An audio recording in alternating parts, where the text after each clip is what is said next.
전 세계 사람들이 이란인한테 아랍 사람이세요? 라고 물어보면 그들 표정이 싸늘하게 굳습니다. 한국인한테 중국 사람이에요? 일본 사람이에요? 라고 섞어서 묻는 것과 비슷한 정체성을 건 오해에 가깝습니다. 이란은 분명 이슬람 국가고 아랍어처럼 생긴 문자를 쓰고 중동 한가운데 있는데 말입니다. 사실 이 오해 하나 안에 1400년의 전쟁, 생존, 그리고 문명 전체를 건 정체성 싸움이 압축되어 있습니다. 제국이 무너지고 종교가 바뀌고 언어마저 빼앗길 뻔했던 그 순간에도 페르시아는 끝내 아랍이 되지 않았습니다. 오늘은 그 이유를 파헤쳐 보겠습니다. 중동 지도를 펼치면 이란은 완전히 포위된 것처럼 보입니다. 이라크, 쿠웨이트, 사우디아라비아, 아랍에미리트 사방이 아랍어권 국가들이죠. 그런데 이란만 혼자 다릅니다. 이란 사람들은 페르시아어를 쓰는데 이 언어는 아랍어와 뿌리가 완전히 다릅니다.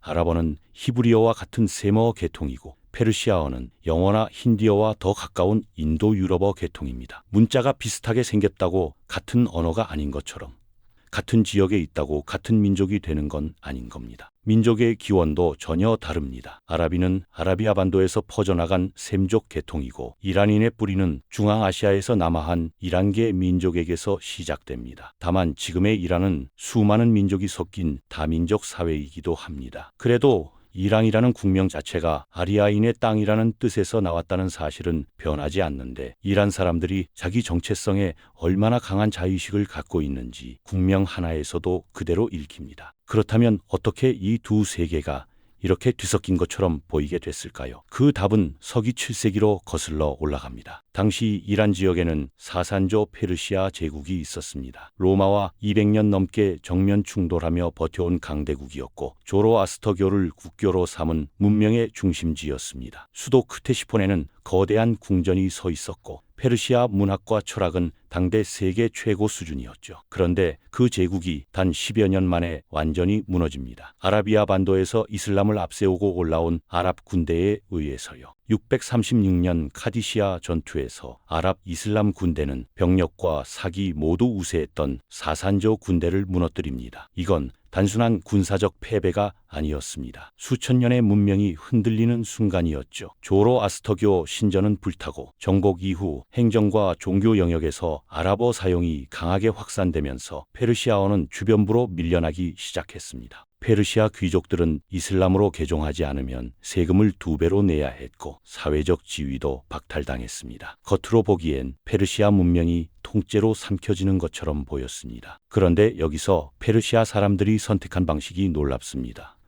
그들은 칼을 들지 않았습니다.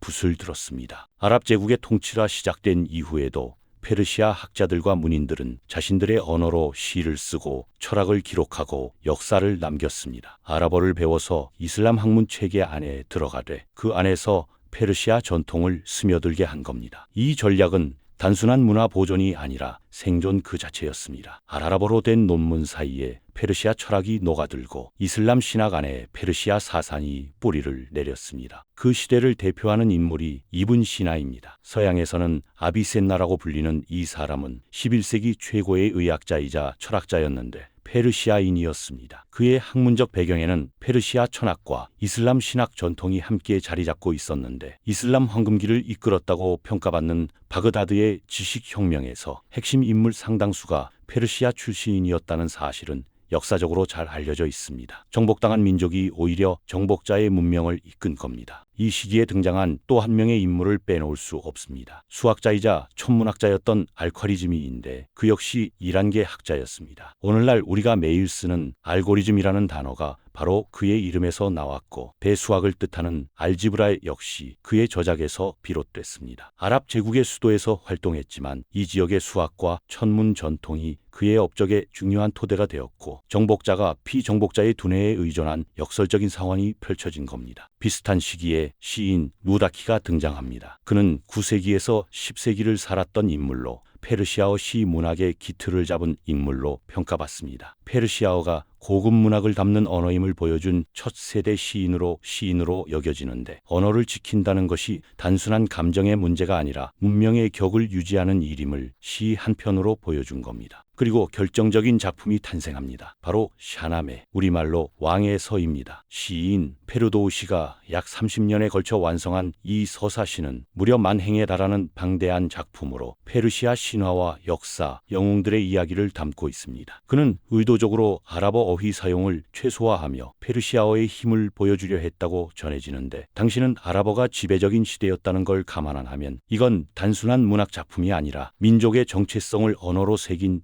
선언문이었습니다. 샤나메가 완성된 이후 페르시아어는 오히려 더 강해집니다. 아랍 제국이 약해지고 지방 왕조들이 등장하면서 페르시아어는 중앙아시아에서 인도에 이르는 광대한 지역의 문화와 외교 언어로 자리 잡습니다. 몽골 제국 시대에도 행정과 문화의 언어는 페르시아어였고, 무굴 제국의 궁정에서도 페르시아어가 공식 언어로 쓰였습니다. 피지배자의 언어가 이후 여러 제국의 공용어가 된 사례는 세계사에서도 흔치 않은 일입니다. 여기서 한 가지 흥미로운 반전이 있습니다. 몽골의 칭기즈칸 후손들이 페르시아를 정복했을 때도 똑같은 일이 벌어졌습니다. 엄청난 파괴와 학살이 있었지만 시간이 지나자 일칸국 지배자들은 오히려 이슬람을 받아들이고 페르시아 문화를 채택했습니다. 초원에서 내려온 전사들이 결국 페르시아 문명에 흡수된 겁니다. 칼로 문명을 죽이려 했지만 문명이 칼을 이겼습니다. 종교 문제도 짚고 넘어가야 합니다. 이란은 이슬람 국가가 맞습니다. 그런데 수니파가 다수인 아랍 세계와 달리 이란은 시아파의 중심입니다. 이 차이가 단순한 종파 분열처럼 보일 수 있지만 사실 그 안에는 페르시아 정체성이 깊이 박혀 있습니다. 시아파 이슬람은 예언자 무함마드의 혈통을 강조하고 불의에 저항하는 순교와 고난의 서사를 중심에 둡니다. 페르시아 사람들이 이 서사에 특히 강하게 공명한 건 우연이 아닙니다. 정복당하고 억압받으면서도 자신의 정체성을 지키려 했던 역사적 경험과 정확히 맞닿아 있었기 때문입니다. 16세기 사파비 왕조가 들어서면서 시아파는 이란의 국교로 확립됩니다. 이건 단순한 종교 선택이 아니었습니다. 수니파 오스만 제국, 수니파 우즈벡 왕조에 둘러싸인 상황에서 시아파 이슬람은 이란을 주변 세계와 구분짓는 문화적 방어선이 되었습니다. 사파비 왕조의 초대 군주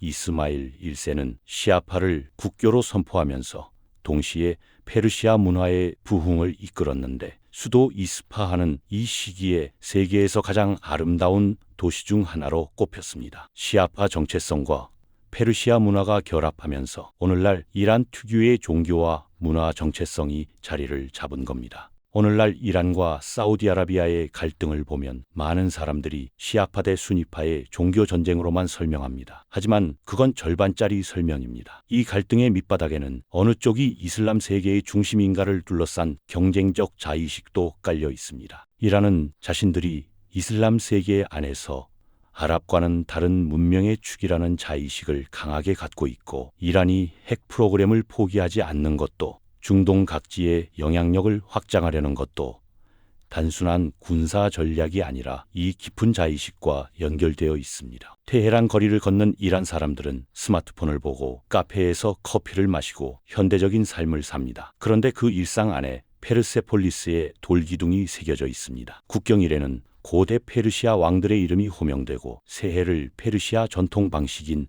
노르즈로 맞이합니다. 노르즈는 이슬람 이전부터 이어온 조로아스터교의 봄 축제였는데, 이슬람 혁명 이후에도 일부 강경파는 이 축제를 불편해했지만 결국 국가도 이 오래된 전통을 완전히 없애지는 못했습니다. 종교는 바뀌었지만 수천 년의 문화는 그 자리에 남은 겁니다. 이게 바로 이란이 아랍이 아닌 이유입니다. 단순히 언어가 다르고 민족이 달라서가 아닙니다. 수천 년에 걸쳐 쌓아올린 문명의 층위가 다르고 어떤 외압 앞에서도 그 층위를 지켜낸 역사가 다릅니다. 제국은 무너졌습니다. 왕조는 바뀌었습니다. 정복자들은 왔다가 사라졌습니다. 하지만 언어는 남았고 시인은 살아남았습니다. 1400년 전 촛불 아래 페르시아어로 시를 적던 문인들이 있었기에 지금의 이란이 있습니다. 그 문장 하나하나가 한 민족의 생존이었습니다.